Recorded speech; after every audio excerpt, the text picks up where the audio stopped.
C'est un samedi que commença notre périple en Asie. Nous nous sommes retrouvés à l'aéroport pour la première étape de notre voyage. Après une longue escale en Jordanie, une nuit à Bangkok et enfin un trajet en bus,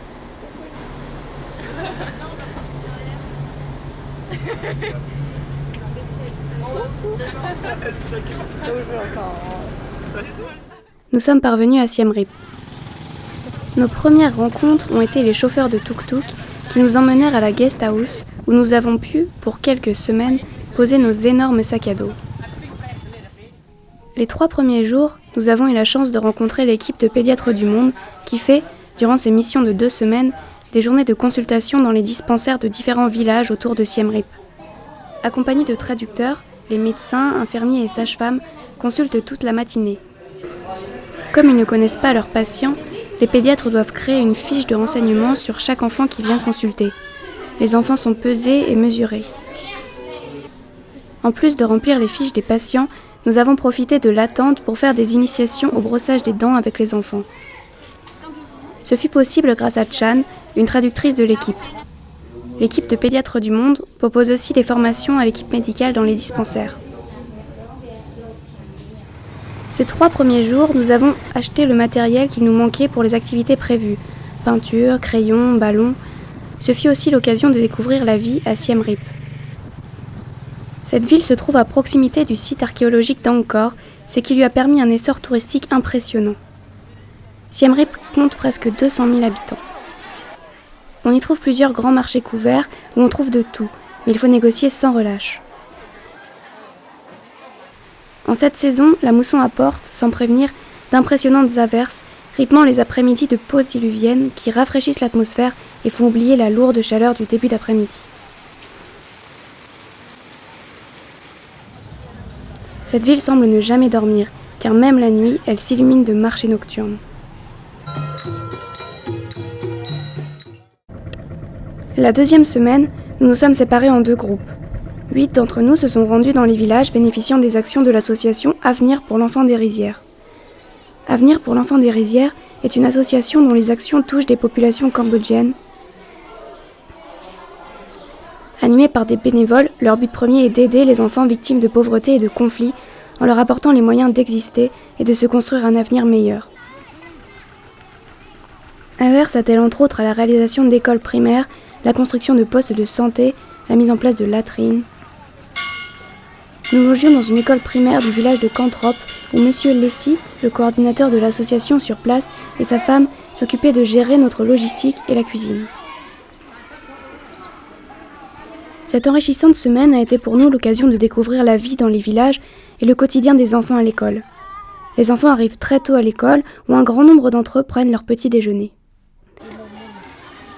Les classes se succèdent de la première à la 6e. Les enfants ont soit cours le matin, soit l'après-midi. La journée, nous nous rendions en motoculteur dans différents villages. Notre destination était l'école du village, mais nous avons cependant pu rendre visite à plusieurs directeurs de dispensaires, ce qui nous a permis de nous rendre compte de la prise en charge médicale dans les villages. C'est à Kambor que nous avons rencontré Saor, le directeur du dispensaire grâce auquel les patients de 4 villages aux alentours ont accès aux soins. Il a grandi dans ce village et est le seul de sa génération à être devenu médecin.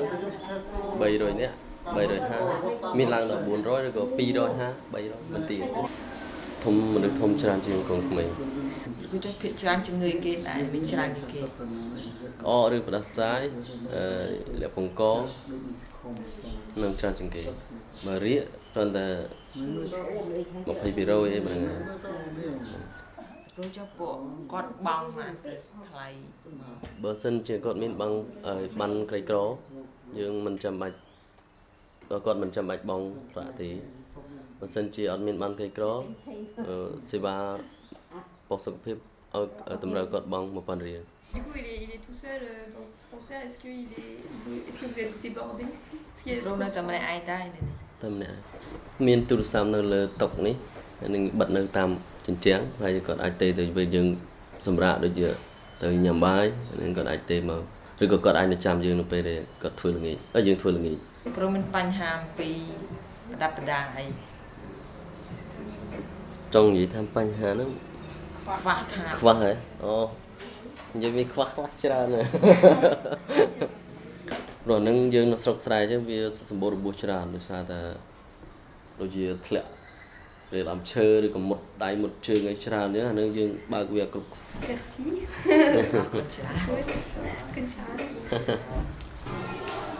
Nos actions principales ont été de donner des cours d'anglais à différentes classes de différents niveaux. Nous préparions les cours le soir grâce au matériel que nous avions emmené.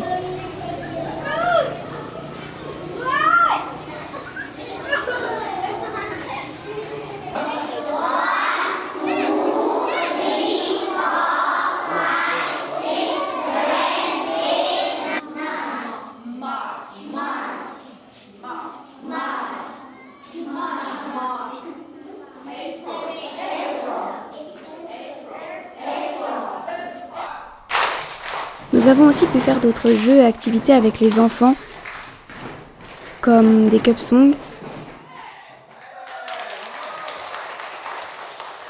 l'utilisation de stéthoscopes,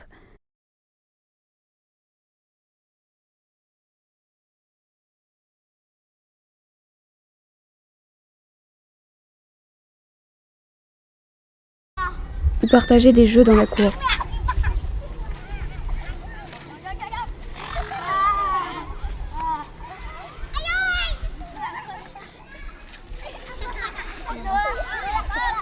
Nous vivions différemment au milieu des enfants. Nous dormions sur des nattes et nous douchions grâce à l'eau de grandes jarres. Du matin au soir, les enfants nous entouraient, curieux et en recherche permanente de notre attention. Nous partagions avec joie des moments de jeu avec eux.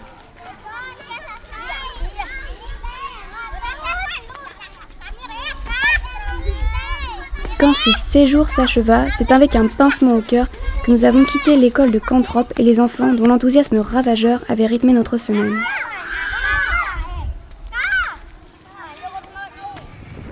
Une autre partie de notre mission s'est réalisée dans des orphelinats. Nous nous sommes d'abord rendus au Safe House Center, orphelinat de Siem Reap, géré par Madame Youvat, où vivent une trentaine de jeunes. Le premier jour fut l'occasion de faire connaissance par le biais d'activités de type brise-glace. Au fil des animations, les enfants devenaient plus souriants et détendus. Après manger, ceux qui étaient à l'école le matin nous retrouvent pour l'après-midi.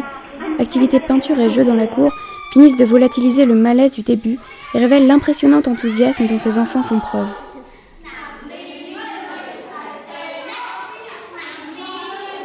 L'orphelinat des enfants de la Rizière est notre deuxième destination. En nous y rendant, nous traversons de superbes paysages de campagne avec de nombreuses rizières, des maisons sur pilotis, un dépaysement total. Monty, le directeur, nous a missionné de donner des cours de français aux enfants. Nous avions chacun un groupe de niveau.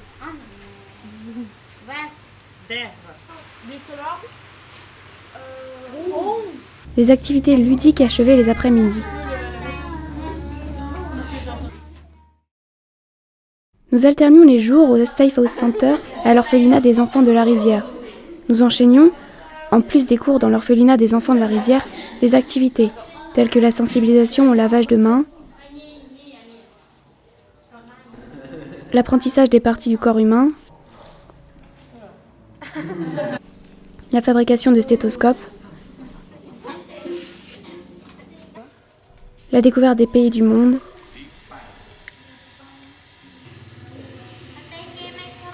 une journée cuisine et dégustation,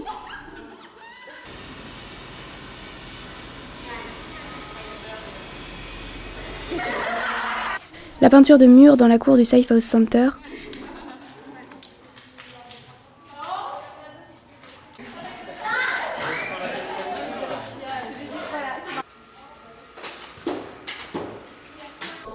des activités de sensibilisation sur le tri des déchets et la fabrication d'un composteur.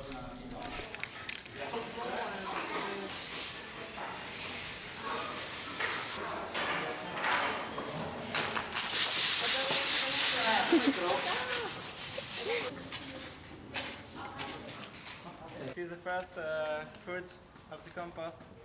1, 2, 3.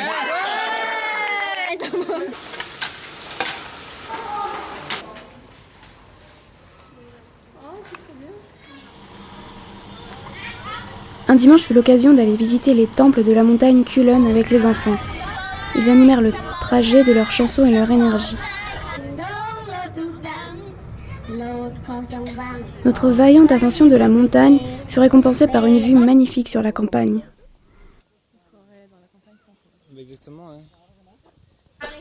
Nous avons été étonnés de l'imprévisible présence d'un bassin où nous avons pu nous rafraîchir.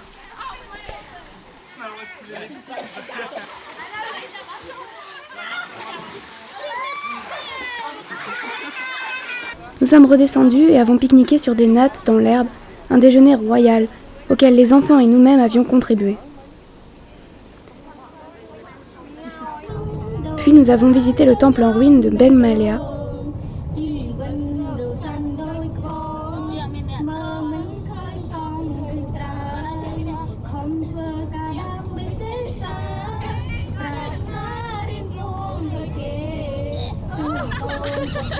Avant de rentrer, fatigués et ravis de cette excellente journée. Ce flot de péripéties et cette succession de petits bonheurs ont cependant dû prendre fin. Et au cœur de ces aventures, ces joies partagées, ces sourires et ces élans d'affection, l'heure des adieux sonna. La dernière soirée qui marqua notre voyage fut celle au Safe House Center. Les enfants nous avaient préparé un spectacle et Madame Youvat nous a offert le repas. Toute la soirée, ils n'ont eu de cesse de nous remercier. Le magnifique spectacle et leur intention nous ont extrêmement touchés.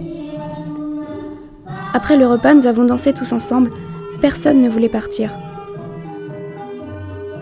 Les larmes d'émotion qui nous venaient résumaient sans pudeur l'attachement qui s'était créé entre nous et les enfants au cours des semaines passées ensemble. Ce voyage était, pour notre association, le premier du genre. Il nous a permis de nous rendre compte de la réalité de la vie au Cambodge et de l'impact que nos actions peuvent avoir. Certaines de nos idées d'activité n'ont pas été réalisables, nous avons parfois été trop ambitieux et avons sous-estimé certains obstacles comme la barrière de la langue. Le recul que nous avons pris depuis nous a permis d'imaginer des solutions pour améliorer le voyage dans les années à venir. Le programme du voyage changera sans doute, mais nous savons qu'il gardera toujours son lot d'imprévus et de rebondissements. Le programme du voyage changera sans doute, mais nous savons qu'il gardera toujours son lot d'imprévus et de rebondissements. Nous souhaitons aussi que perdurent ces relations et échanges privilégiés. En effet, les rencontres toujours plus enrichissantes nous ont permis d'évoluer et de réfléchir sur notre vie, notre avenir et notre futur métier. Nous souhaitons remercier toutes les personnes, associations et partenaires grâce auxquels ce voyage a eu lieu. Nous sommes depuis animés par la volonté de faire perdurer nos projets et d'offrir la chance à d'autres étudiants et d'autres populations de vivre cette fabuleuse expérience de solidarité transfrontalière.